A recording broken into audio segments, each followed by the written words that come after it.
Bienvenue au podcast Upika, le podcast pour les geeks de sport, où est-ce qu'on geek sur le sport avec d'autres geeks de sport, excepté cette semaine où est-ce qu'il n'y a pas d'autres geeks de sport avec moi, ce n'est que moi. Comme je vous le dis souvent, le Upika podcast, c'est une occasion pour moi aussi de documenter mon parcours sportif, ma recherche de ma meilleure performance, ma recherche, ma quête en fait de repousser mes limites personnelles. Puis, je pense que je vous en dois une. Je vous dois un petit recap des dernières semaines parce que ce qui est arrivé dans les dernières semaines, c'est quand même assez funky. Je ne sais pas exactement par où le commencer. J'ai une couple d'affaires que je veux dire parce que je pense que j'ai fait quelques apprentissages dans les dernières semaines.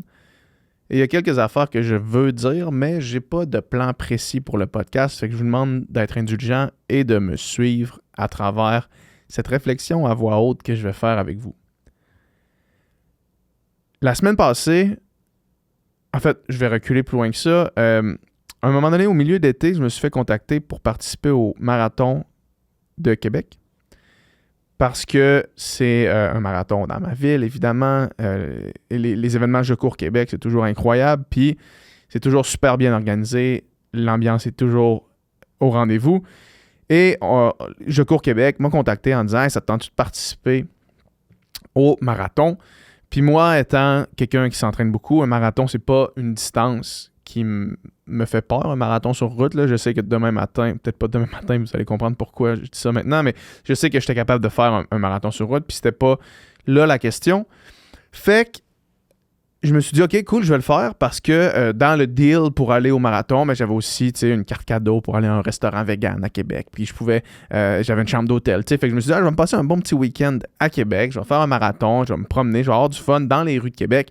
Je vais faire le parcours qui est un nouveau parcours que j'avais jamais testé, que j'avais jamais essayé. Puis le parcours passait à travers tous mes spots préférés, essentiellement à Québec, mes spots de course préférés. Fait que là, l'été passe après que j'avais pris cet engagement-là. Arrive le 100 km du fjord de Saguenay.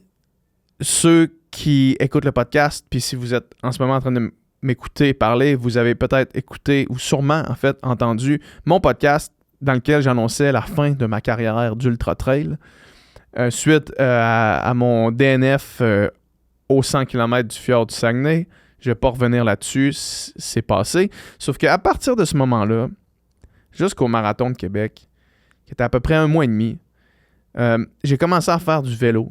J'ai commencé à faire du petit jog relax. Un petit peu des mini-sorties. Je dis mini, c'est peut-être beaucoup pour la plupart du monde, mais je faisais des sorties de 2 heures, mettons, en trail 1 fois par semaine. Le week-end, c'était comme ma long run. Sinon, c'était des jogs de 1 heure maximum. Un tout petit peu d'intervalle de temps en temps, juste pour activer un peu les jambes, parce que ça faisait trop longtemps que j'en avais pas fait. Mais surtout beaucoup de vélo à basse intensité avec ma blonde en Outaouais, dans le parc de la Gatineau. Est-ce que c'était des promenades en vélo? Est-ce qu'on profitait de l'été? On profitait du mois de septembre qui a été merveilleux. Juste enjoy l'été, tu sais, la fin de l'été. J'avais tourné la page sur cette affaire-là qui était l'Ultra Trail. Puis j'avais accepté ça comme du monde. Fait que pendant ce mois-là où est-ce que j'étais en train de faire ça, après, évidemment, le 100 km du fjord du Saguenay, il y a mon pote, Jay du Temple, qui était inscrit aux 80 km du Bromont Ultra. Puis si vous vous souvenez bien, au Transpercé, peut-être que j'en ai parlé sur le podcast ou non, mais j'étais avec Jay aussi. Je sais qu'à ce moment-là, Jay ne voulait pas trop afficher son sport puis quoi que ce soit, peu importe les raisons de ça. Mais j'étais avec Jay au Transpercé 100. Puis là, Jay, il était inscrit aux 80 kilos. C'était comme son deuxième objectif après le Ironman de Tremblant. By the way, arrêtez de m'écrire, on va recevoir Jay éventuellement. Il veut venir sur le podcast. C'est juste une question de temps et d'horaire. Do not worry. Mais bref, Jay, il était inscrit aux 80 km de Bromont. Je savais qu'il y avait un Airbnb, le même setup qu'au Transpercé. Puis là, moi, suite aux 100 km du fjord du Saguenay, l'idée de terminer ma carrière de trail sur un échec commençait à me peser sérieusement. Je commençais à réfléchir à ça, puis je me disais, j'ai fini. Okay, j'ai fini l'Ultra Trail. Je le sais. Je le savais avant, je le sais maintenant, je le savais. Mais c'était pas correct envers moi-même de finir sur un échec après avoir mis autant de temps dans la poursuite d'un objectif. Fait que j'avais ça en tête. Puis là, à un moment donné, j'étais sur Facebook, dans le groupe Course en trail de Québec. Puis là, il y a quelqu'un qui partage de sort pour le 80 km du Bromont Ultra à vendre. En 2 minutes, après avoir vu ça, ma décision était prise. Je me suis dit, tu vas pas vivre avec ça encore longtemps. Tu vas t'inscrire, puis tu vas aller le faire. Fait que sans plus attendre, je m'inscris, j'écris à Jay, je fais parfait, on le fait ensemble, man, good. Fait que là, ça fait 1 mois et demi que je m'entraîne plus pantoute pour courir. Pour courir à cette vitesse-là ou à cette longueur-là. Fait que courir la vitesse marathon ou courir la distance ultra, 80 km dans ce cas-ci. Puis en plus, le combo est 1 semaine d'écart. Fait qu'une semaine de marathon, le marathon un dimanche, puis 1 semaine plus tard, le 80 km du Bromont Ultra. Fait que là, je me dis, OK, man, pas de pression, arrive là, chill. Le marathon, fais-le en mode long run pour mettre un petit peu de distance dans les jambes avant la semaine d'après. Fait que je me dis, parfait, je vais partir le marathon. Je me dis, je vais partir à 4,15 du kilo. 4,15 du kilo, c'est en bas de 3 heures au marathon. Je me dis, c'est un bon objectif. Je sais que 4,15, ça faisait une couple de fois, je testais des 2 kilos, des 3 kilos, des 5 kilos même des fois à 4,15. Puis ça filait vraiment facile. J'étais comme, je vais au moins essayer ça. Si les jambes tiennent pas, les jambes tiennent pas, mais je vais pas être trop ambitieux. Fait qu'arrive le matin du marathon de Québec. Encore une fois, aucune préparation spécifique. Énormément de zone 1 en vélo. Relax. Inexplicablement, quand je pars, le gun part. Premier kilo, 3,52. OK, là, je me dis, fuck, man, ralenti. Deuxième kilo, 3,55. 3,54, 3,53, 3,55, 3,54. Là, je me dis, man, tu vas exploser. Arrête. Sauf qu'en même temps, il y a une voix au fond de moi qui dit, non, arrête pas. Fait que je continue. On arrive au kilomètre 12, on monte en haute ville. Puis ça, c'est la difficulté principale de la journée. C'est la montée. C'est 2,5 km de montée où est-ce qu'il y a comme 3 genres de paliers. Puis ça arrive à 12 kilos. J'arrive en haut, au bout de l'anneau des plaines, où est-ce que là, les montées sont finies. À peu près à 17 kilos rendu là, il y a un petit faux plat puis une autre montée. Puis là, je me dis, hey man, ça va encore bien.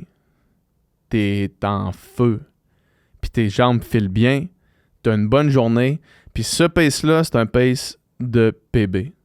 T'es en voie de faire ton meilleur temps sur marathon, sur un parcours qui est pas facile. Puis des chances de faire un meilleur temps au marathon, ça arrive rarement. Mon dernier marathon, c'était le marathon d'Ottawa, là, 1 an et demi, où est-ce que j'avais fait 2h50. J'étais un peu amer de ne pas avoir fait en bas de 2h50, mais je me dis, là, t'as une chance de faire un PB, man. Go for it. Fait que j'ai juste tenu ce pace-là jusqu'aux 4 derniers kilos, où est-ce que là, je me suis dit, il faut que je ralentisse un petit peu pour pas exploser complètement, comme ça m'était arrivé à Ottawa. J'ai ralenti un petit peu. De 3,55, je suis passé à 4,05, 4,10, 4,05, 4,10. Puis le dernier 700 mètres, parce que c'était 42,7. Pour finalement 2h48,38. Un meilleur temps au marathon. Puis là, j'étais, puis encore maintenant, quand même sous le choc de ça. Parce que toutes mes préparations au marathon, avant, étaient ultra spécifiques. C'était vraiment précisément de l'entraînement pour du marathon. Fait que des long runs sur l'asphalte, des 3 heures de long run sur l'asphalte, des 3 fois 8 kilos pace marathon, des tempos qui en finissaient plus, des entraînements de 37 km qui me prenait toute mon énergie, toute ma journée, pendant 4 mois avant le marathon.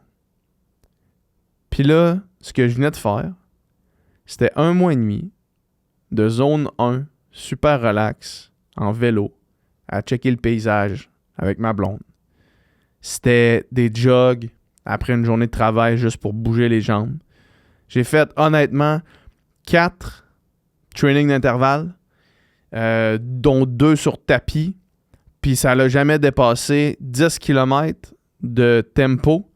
Puis mon tempo était même pas à 3,55, là, mon tempo était à 4,05. Super relax-ish. Plus lent que mon pace marathon. Puis ça, c'est mon mois et demi avant, mais même avant ça, c'était pas du tout spécifique au marathon. C'était du trail running à basse intensité, beaucoup de dénivelé. Puis là, j'étais là avec mon PB au marathon, je me disais, qu'est-ce qui vient de se passer? Comment t'expliques ça? Fait que j'ai passé la semaine après le marathon, à essayer de m'expliquer un PB au marathon parce que c'est comme incompréhensible. Évidemment, je ne vais pas jouer à l'autruche. Là, j'ai fait un gros travail dans la préparation que j'avais pour le marathon d'Ottawa qui était au début de l'année, que finalement, j'ai été blessé et pas été capable de finir mon entraînement jusqu'au marathon d'Ottawa. Mais cet hiver, j'ai fait quand même beaucoup de training de vitesse pour être capable de faire mon essai de temps sur 5 km. Où est-ce que j'avais amené mon pace de 5 km à 3,20 pour 16,40 au 5 kg. Puis depuis que j'ai fait 3,20, 3,55, ça l'a toujours filé, somme toute, confortable. Ce qui n'était pas le cas avant. Fait que je vais pas oublier cet aspect-là qui est assez important, le training que j'ai fait de ça. Et évidemment, les 3 premiers mois de mon build au printemps de préparation vers Ottawa. Par contre, ce que ça me dit, c'était la première fois que j'arrivais à une ligne de départ où est-ce que j'avais 0 bobo. Quand je dis 0 bobo, là, c'est 0 bobo. J'avais mal nulle part. J'avais aucune blessure qui se pointait le bout du nez. Rien de ça. La deuxième chose, j'avais aucune pression. Ni envers moi, ni des autres. Rien du tout. La troisième chose, je le faisais juste pour le plaisir. Puis chaque entraînement que j'ai fait, menant jusqu'au marathon de Québec, dans le dernier mois et demi, c'était pour le plaisir. Quand je montais sur mon vélo, puis que j'allais dans le parc de la Gatineau, que j'allais à Québec faire les équerres, que j'allais me promener autour de l'île d'Orléans, que je faisais ces choses-là à vélo, c'était toujours pour le plaisir. Puis jamais comme en corvée. C'est jamais devenu lassant dans le dernier mois et demi avant ce marathon-là. Fait que je sais que le psychologique qui est pour beaucoup dans une performance sportive, ça je sais. Puis évidemment, les gens à qui j'en ai parlé depuis ce temps-là m'écrivent « Hey, tu sais, un athlète heureux, c'est un athlète qui performe bien. » 100%. Mais je ne savais pas à quel point c'était important. Puis maintenant que je le sais, je vais l'appliquer beaucoup plus. Parce qu'au final, puis ça, c'est la leçon principale. Là, je m'adresse à des gens qui sont comme moi, qui ne sont pas des athlètes professionnels. Peut-être qu'il y en a dans ceux qui m'écoutent, puis peut-être prenez pas ça pour vous nécessairement, mais tu sais, pour beaucoup de monde, tu sais, là, je suis arrivé 10e au Marathon de Québec. Là. Fait que pour beaucoup de monde, 2h48, 38, c'est vraiment vite. OK? Mais moi, j'ai fait de l'excellence avant en natation. Je sais c'est quoi de l'excellence, puis ça n'est pas. Ce n'est même loin d'être de l'excellence. Il y a plusieurs niveaux à tout dans la vie. Il y a amateur, il y a élite, il y a excellence, puis il y a olympique. Mettons qu'on veut les différencier comme ça. Là. Puis moi, je me classe comme un très bon amateur. Très bon amateur, mais je demeure amateur. Je suis loin d'être élite. Je suis encore plus loin d'être excellence. Puis évidemment, je suis à des années-lumière d'être olympique.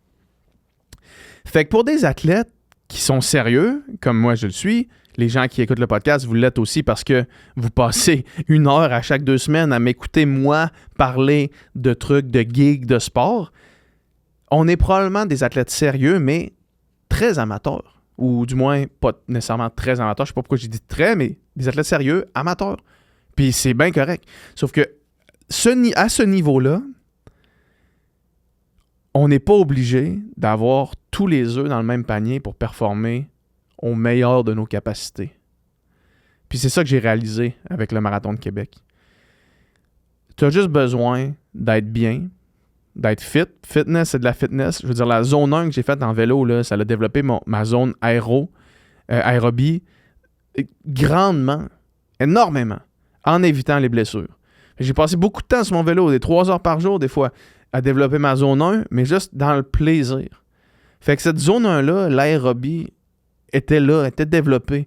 Après ça, t'es pas obligé de te claquer des trainings d'Eliud Kipchoge pour faire un PB au marathon. D'autant plus que lui, c'est sa job. Puis lui, à chaque fois qu'il finit un training, ben, il y a un masseur qui masse les cuisses pour pas qu'il pogne des tendinites au quad. Il y a quelqu'un qui s'assure que son soulier soit exactement dans l'angle que son pied tombe pour pas qu'il se pète une cheville. Puis tout ça fait en sorte que lui, il peut se permettre de faire ça, mais t'es pas obligé de baser ton truc sur ce que les pros font parce qu'on est amateur, on le fait pour le plaisir. Puis au final, oui, on veut amener la meilleure performance qu'on est capable de mener, mais ça veut dire d'arriver avec une excellente balance, comme Benoît Boulanger nous parlait lors du dernier épisode, entre tous les aspects de ta vie. Puis je pense que ce qui a mené au Marathon de Québec, puis à mon meilleur temps, c'est oui, j'étais extrêmement fit physiquement, sauf que aussi, j'étais en santé physique, j'avais pas de blessure, j'étais en santé mentale parce que les derniers mois et demi avaient été sans pression et juste dans le plaisir.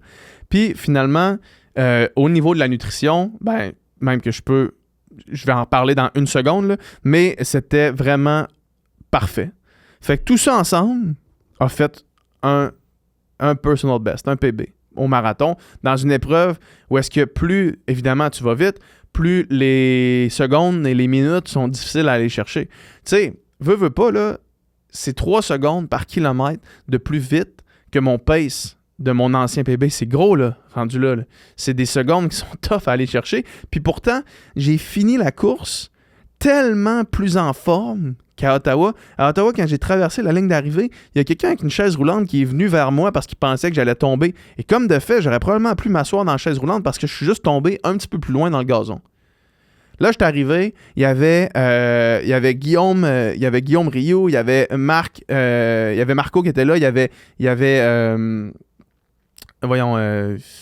Larose qui était là. Puis là, j'ai fait « Hey, good job les boys » parce que j'ai couru un peu avec eux autres, c'était le fun, tout le monde trippait, j'avais des amis qui étaient là, tout le monde était chill. Puis moi, j'étais chill aussi.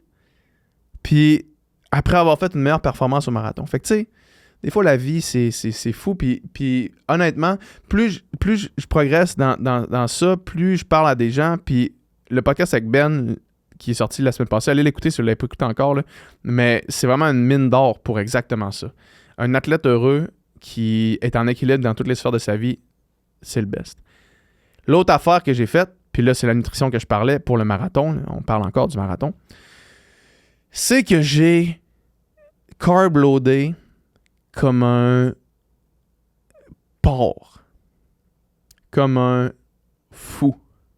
OK, là, quand je vous dis ça, là, vous allez dire « Ah, t'as mangé un petit spaghetti la veille. » Non.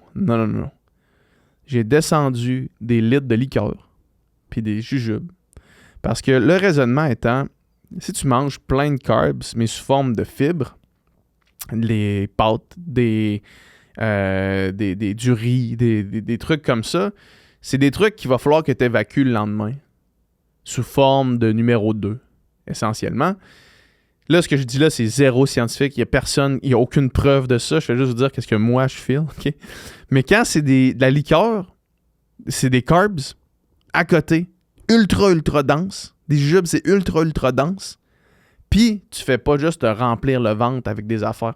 Fait que ce que j'ai fait la veille, c'est que j'ai bu, là, honnêtement, j'ai envie de dire que j'ai bu 3 litres de liqueur. Puis là, genre du crush, là. Dr Pepper le matin, crush le soir parce qu'il n'y a pas de caféine. C'est ça que j'ai fait. Évidemment, j'ai mangé un repas. J'étais allé au Saint-Hubert, j'ai mangé les lanières végé avec des frites puis de la liqueur encore, du Sprite. Mais sinon, c'était ça. Je me suis pas bourré dans le pain ou dans l'affaire de même qui vont rester dans ton ventre. Je me suis juste bourré dans de la liqueur. Je suis arrivé le matin du marathon. J'étais fresh, là. J'ai eu aucun problème digestif. Qui d'habitude, c'est le cas. Il y a du monde qui sont obligés d'arrêter aux toilettes quand ils font un marathon.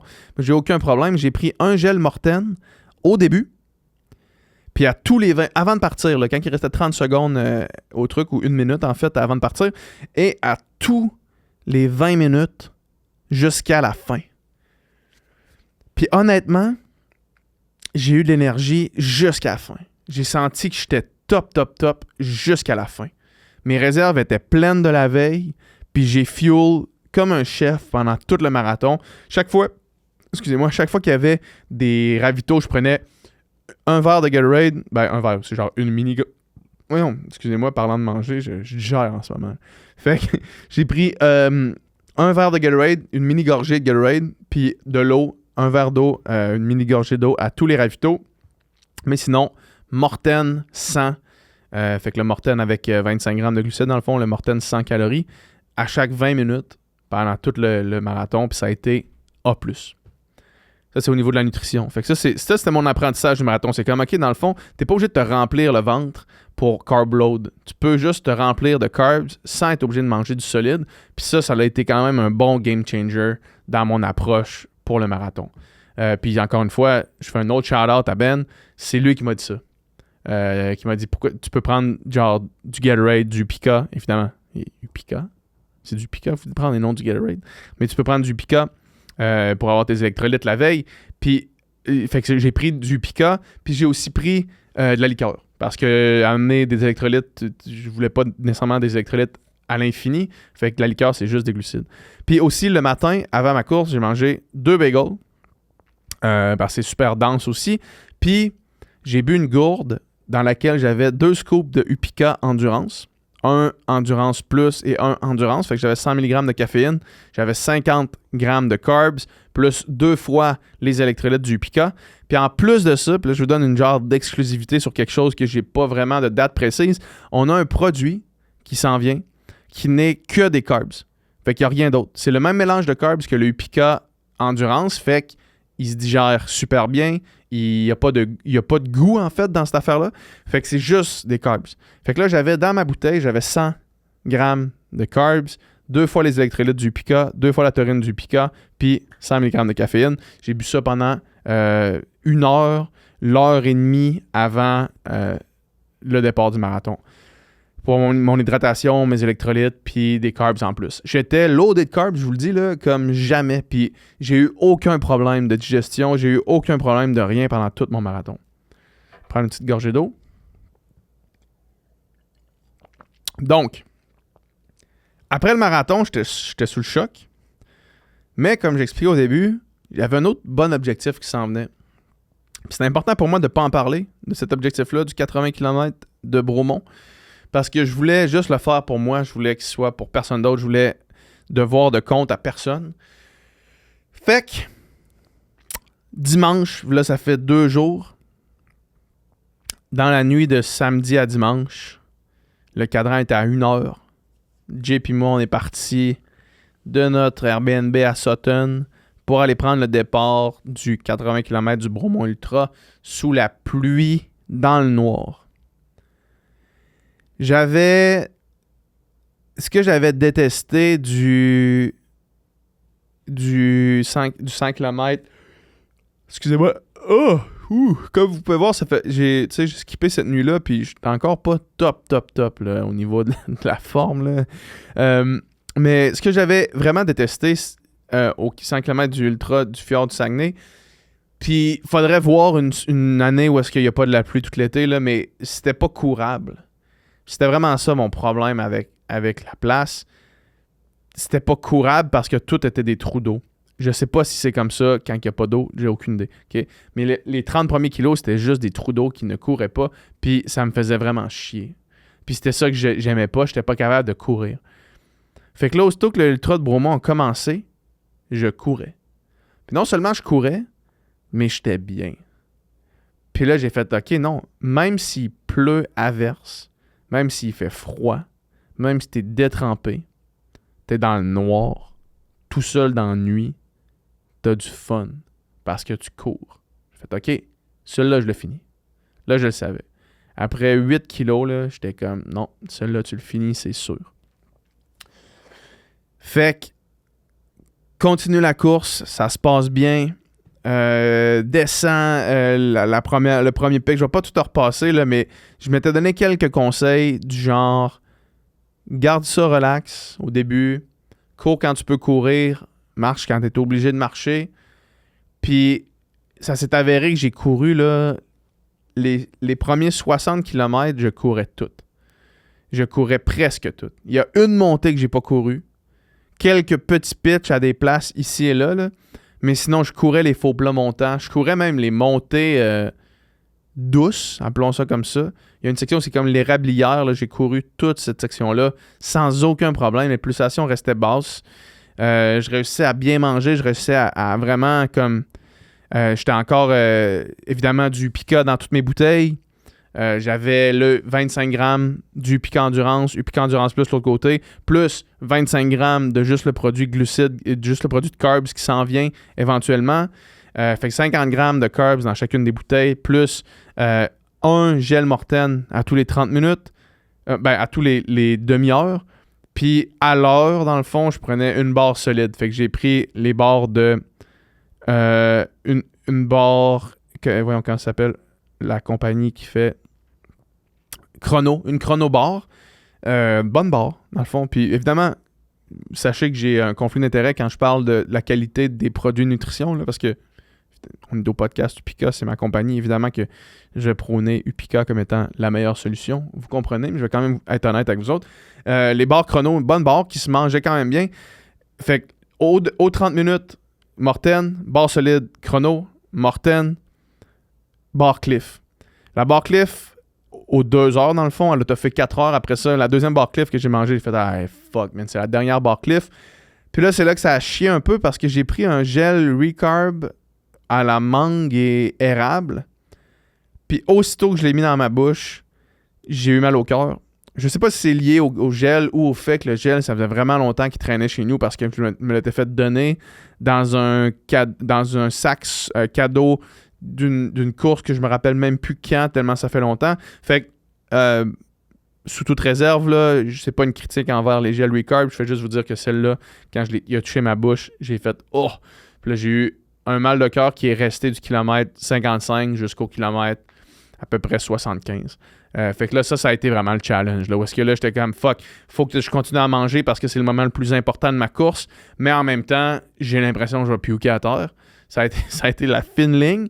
Par contre, musculairement, A+, tout au long.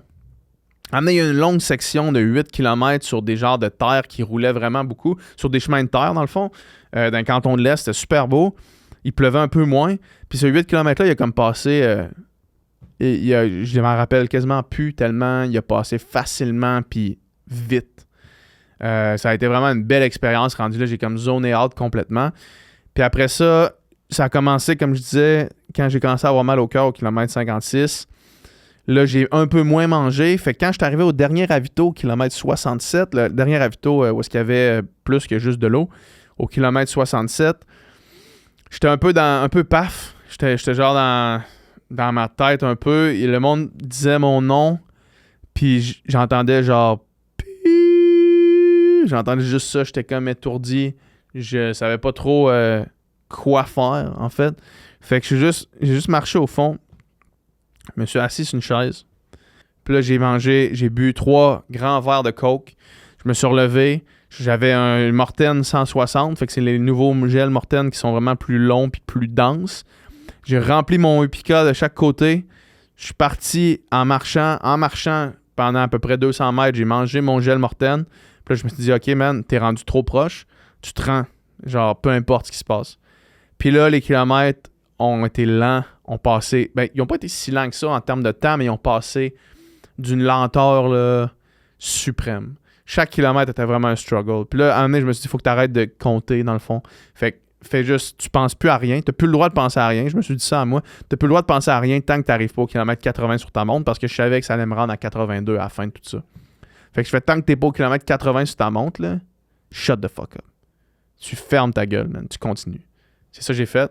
Puis comme de fait, du kilomètre 73 au kilomètre 80, j'étais juste dans un genre de flow de comme cours quand tu peux. Rendu là, je courais plus les montées. Là. Rendu là, les faux plats montants, je les marchais. Puis ils étaient pénibles quand même. Mais je me suis dit, that's it, tu te rends jusqu'à la fin. Puis quand j'étais arrivé à la fin du 80 kilos, les 2 derniers kilomètres, quand j'entendais le monde qui arrivait à la fin, j'avais le cœur dans la gorge, j'avais envie de brailler. J'avais envie de me mettre à pleurer, puis je comprenais comme pas pourquoi. Chaque fois que je croisais le regard du monde qui applaudissait sur le côté du parcours, j'avais envie de me mettre à pleurer puis de les prendre dans mes bras. Puis quand je suis arrivé, j'ai traversé la ligne d'arrivée, puis là, ils ont dit mon nom, ils ont dit... on rappelle à tout le monde que les gens du 80 km sont partis à 3h30 cette nuit, puis que là, ils arrivent, puis là, tout le monde applaudissait, puis là, il y a une madame qui m'a donné ma médaille, j'ai relevé mes yeux, puis je pleurais. Puis après ça, tu sais, quand je vais dans des courses comme ça, puis je vous remercie tout le monde parce que vous venez me voir, puis vous me parlez du podcast, tu sais. Fait que c'est vraiment cool, mais là, il y avait du monde qui venait me voir, qui avait vu que j'avais dit que je faisais plus de Ultra Trail, qui était surpris de me voir là. Il y a du monde qui venait me voir pour me féliciter, mais je m'excuse à tout ce monde-là parce que à ce moment-là, je n'étais pas capable de vraiment parler. Puis je sais qu'il y en a, il y a un gars, je te salue d'ailleurs, un auditeur du podcast qui a vu dans ma face que comme j'avais les yeux pleins d'eau puis je suis pas capable d'y répondre tellement j'étais ému.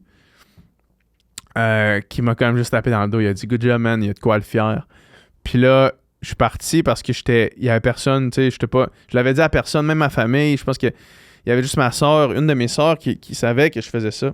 Ma blonde, elle le savait aussi, mais elle pouvait pas être là, tu sais, fait qu'il y avait comme... Pas que j'étais tout seul, je veux vraiment pas avoir l'air de faire pitié, là, c'était pas ça le but, mais j'ai juste traversé la tente tout seul. J'ai pogné mon drop bag qui avait ramené à l'arrivée. Puis là, j'ai marché vers le char. Puis là, encore une fois, les larmes coulaient, puis j'essayais de regarder à terre pour pas que le monde me parle. Pas que je voulais pas parler au monde, mais je voulais pas comme... J'étais pas incapable d'interagir. Fait que j'ai ouvert le char, puis là, j'étais encore couvert de boîtes. J'étais dégueulasse. Mais j'ai juste descendu le banc du bord passager. J'avais un gros poncho. J'ai mis mon poncho par-dessus ma tête comme une grosse douillette. Puis je me suis juste mis sur le côté en petite boule. Puis là, je me suis mis à pleurer, là. Genre... des gros sanglots de bébé, là. Pendant un bon 15 minutes, quasiment, pratiquement incontrôlable. Peut-être que j'exagère quand je dis 15 minutes, mais ça l'a paru comme 15 minutes pour moi. Un genre de incontrôlable émotion. C'était le genre de mélange entre la fatigue extrême de ce que je venais de faire, mais aussi l'espèce de fierté de dire je le savais, hostie, que j'étais capable de faire ça. Puis ce que j'étais encore plus fier, en fait, c'est que, puis comme je dis depuis longtemps, quand je parle d'Ultra Trail, quand je parle de mes DNF, je le sais que je suis capable de marcher un 80 km. Je sais ça. Puis ça n'a jamais été ça la question envers moi-même. Mais là, ce que je venais de faire, c'est que je venais de faire, OK, c'est ça que je cherchais. Être capable de faire un 80 km, mais à mes propres conditions, à ma vitesse, à la valeur du temps que j'ai mis à l'entraînement, tu sais. Puis 9h40 pour le 80 km du Bromont Ultra, c'est bon. C'est vite, c'est ce que je voulais. C'était ça que je voulais. Parce que l'idée de finir le 80, ça n'a jamais été ça la question. Ça n'a jamais été est-ce que tu es capable de finir un ultra trail en marchant pendant la moitié. Oui, ça, je le savais déjà, même si je ne l'avais jamais fait. C'était pas ça que je voulais prouver. Je voulais me prouver que ces efforts-là, ce niveau d'entraînement-là que j'ai accordé au truc pouvait se traduire dans une performance à la hauteur de mes propres attentes à moi. Puis je pense que c'est ça qui m'a touché le plus dans le fond, puis qui a fait que j'étais émotif à ce point-là. Là, évidemment, ça fait pas longtemps que je décante de cette histoire-là. Ça fait même pas 48 heures que tout ça est arrivé. J'étais encore bien pété. Mais je pense pas que je reviens sur mon idée que le ultra, de cette façon-là, c'est terminé. Parce que,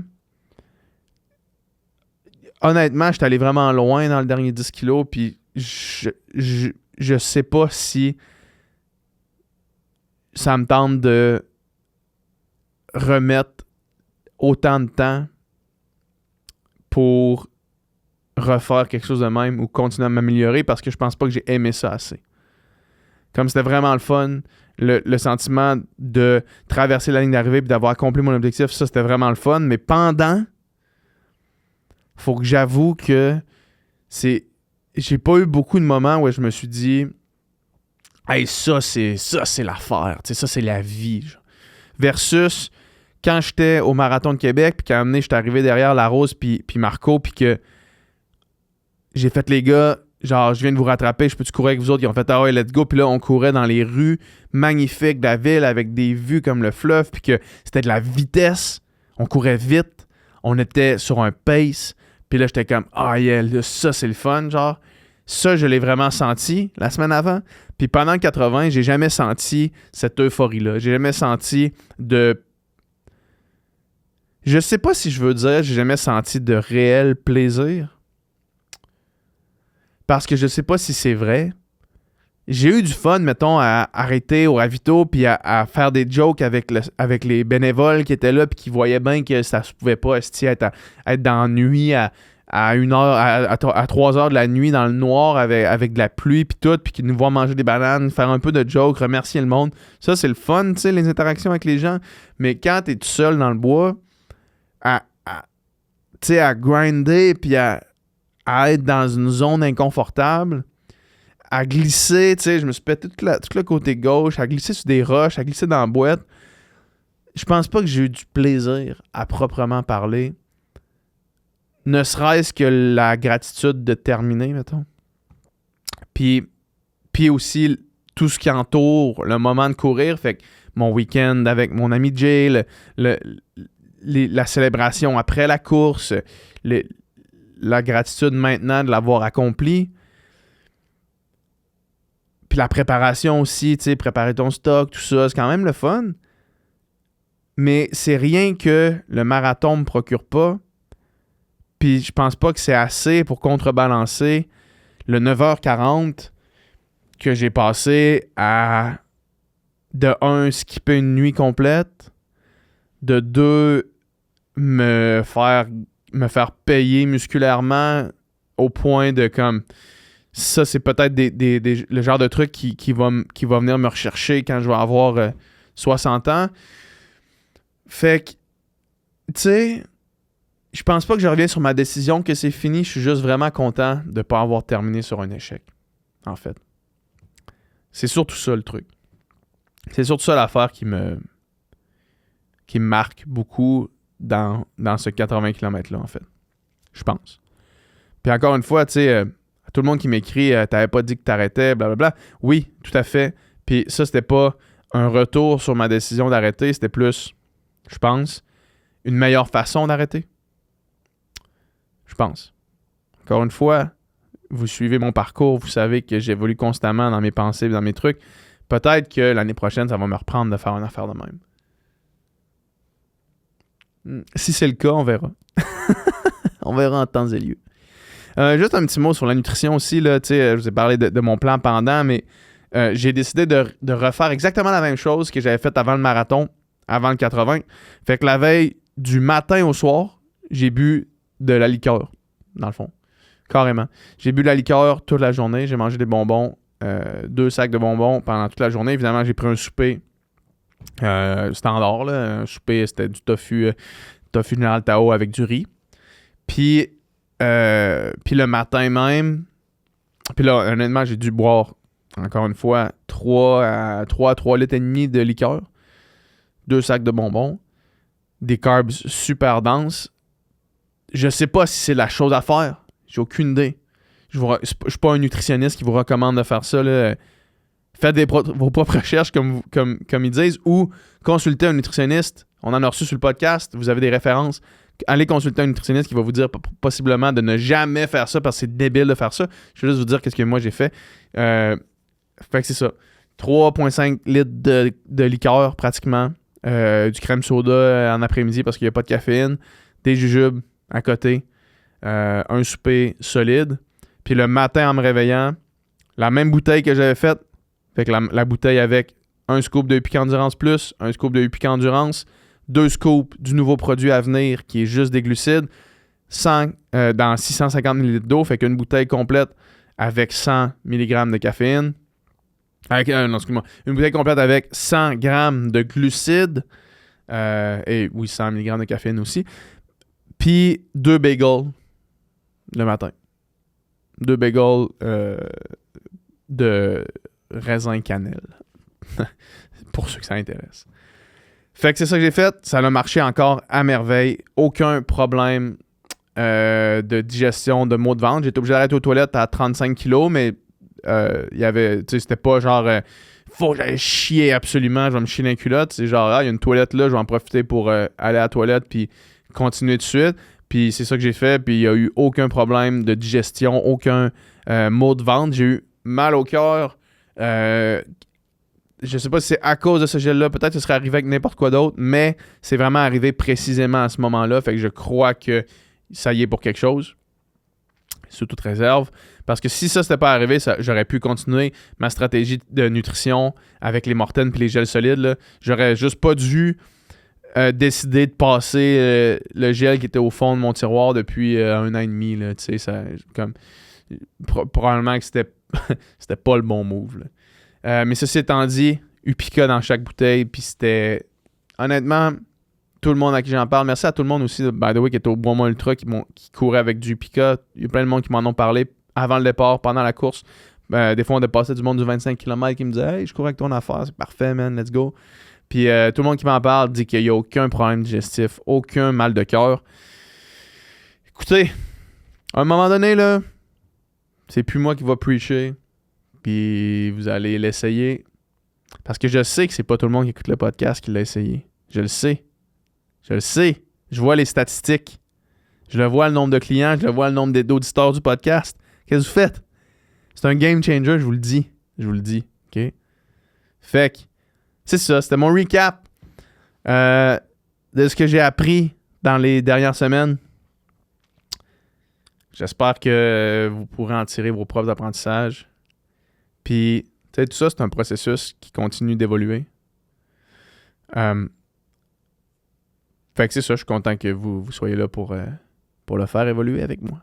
Fait que merci la gang.